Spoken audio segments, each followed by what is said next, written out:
आपको बता दें कि होली के दिन 14 मार्च 2025 को विकासनगर के एक रिजॉर्ट में पार्टी करने के बाद हुई आगजनी के घटनाक्रम ने एक नया मोड़ ले लिया है।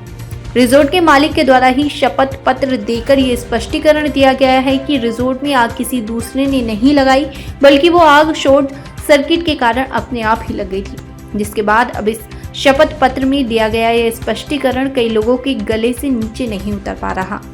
यहाँ तक कि इस शपथ पत्र के सामने आने के बाद अब तो खुद एसपी देहात रेणु लोहानी ने फायर डिपार्टमेंट से सहयोग और जानकारी लेकर इस मामले की संपूर्ण जांच करवाए जाने की बात कही। उन्होंने स्पष्ट किया कि इस पूरे मामले की जांच करवाकर ये पता लगाने का प्रयास किया जाएगा कि आगजनी की इस घटना की सच्चाई आखिरकार क्या है।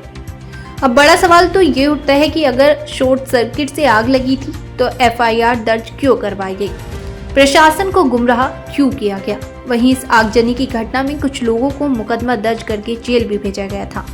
ये दिनांक 14 तारीख को दिन के 2:30 से 3 बजे के बीच की घटना थी, जहाँ पर बादामवाला में एक आनंद वाटिका नाम से एक रेस्टोरेंट था, जिसमें अलग अलग हट्स बनी हुई थी। लगभग 9 केबिन बने हुए थे उस पर और एक किचन थी।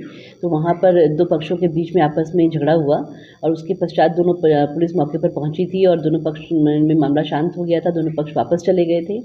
उसके पश्चात दोबारा जब वहाँ पर आगजनी की सूचना आई तो पुलिस दोबारा मौके पर पहुँची और फायर को बुलाकर वहाँ पर फायर को बुलाकर आग को कंट्रोल किया गया। उसके पश्चात वहाँ पर एक वादी पक्ष के द्वारा जिनकी आनंद वाटिका है उनके द्वारा एक तहरीर दी गई थी, जिसपे 2 लोग को नेम्ड किया गया था और बाकी 15-20 अज्ञात करे गए थे। तो उसमें वहाँ के आसपास के सीसीटीवी फुटेज उठाते हुए, डाटा उठाते हुए हमने 3 लोगों को मौके पर अरेस्ट किया था और कुछ लोगों के नाम प्रकाश में आए थे, जिनको विवेचना में जिनके नाम अभी आगे खोले हैं और विवेचना प्रचलित है। तो अभी तक इसमें 3 लोगों की अरेस्टिंग हो चुकी है और बाकी लोग अभी नामजद हैं। जो नामजद हैं उनके भी अरेस्टिंग बाकी है।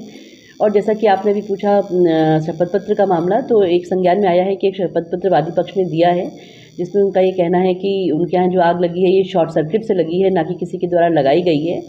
तो अब इसकी तो फायर से इसके बारे में फायर से उनकी राय ली जाएगी, फायर को दिया जाएगा इसमें कि फायर सर्विस ही बता पाएंगे कि वो आग शॉर्ट सर्किट से लगी थी या किसी के द्वारा लगाई गई थी। फिलहाल झगड़ा होना तो तस्दीक हुआ ही है, 2 पक्षों में झगड़ा वहाँ पर हुआ ही है, मारपीट हुई है। और यदि किसी प्रकार की झूठी शिकायत अगर की गई होगी, क्योंकि अभी तक विवेचना में सब कुछ निकल कर सामने आ चुका है कि 2 पक्षों में झगड़ा वहाँ हुआ था, तो अकॉर्डिंगली धाराएं लगी हुई हैं, आगजनी की धारा भी इस पर लगी हुई है और 3 लोग अभी तक निरुद्ध हैं जेल में।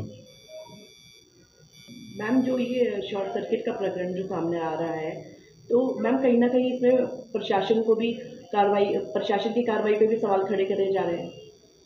देखिए, जो अभी तक की विवेचना है उसमें सीसीटीवी फुटेज के आधार पे, सेल डाटा के आधार पे 2 पक्षों में झगड़ा तो हुआ ही था वहाँ पर। जब 2 पक्षों में झगड़ा हुआ और उसके बाद वादी पक्ष के द्वारा स्वयं यह बताया गया था कि जो है ये एक पक्ष के द्वारा वहाँ पर वापस लौट कर दोबारा आकर आग लगाई गई थी, ऐसा बताया गया, जिसके आधार पर आगे कार्रवाई भी की गई और 3 लोग की अरेस्टिंग भी हुई और कुछ लोग नामजद भी हुए, कुछ लोगों के नाम प्रकाश में भी आए। अब जबकि वादी पक्ष अपना शपथ पत्र देकर ये कह रहा है कि शॉर्ट सर्किट से हुआ है, तो ये भी एक जाँच का विषय है, जिस पर जाँच की जाएगी कि आग लगने का कारण क्या था। उसके पश्चात इस पर आगे कार्रवाई की जाएगी। अब हर खबर होगी पारदर्शी, हर सच होगा सामने। जानिए मेरे साथ हर सोमवार शाम 7 बजे वार्ड समीक्षा में।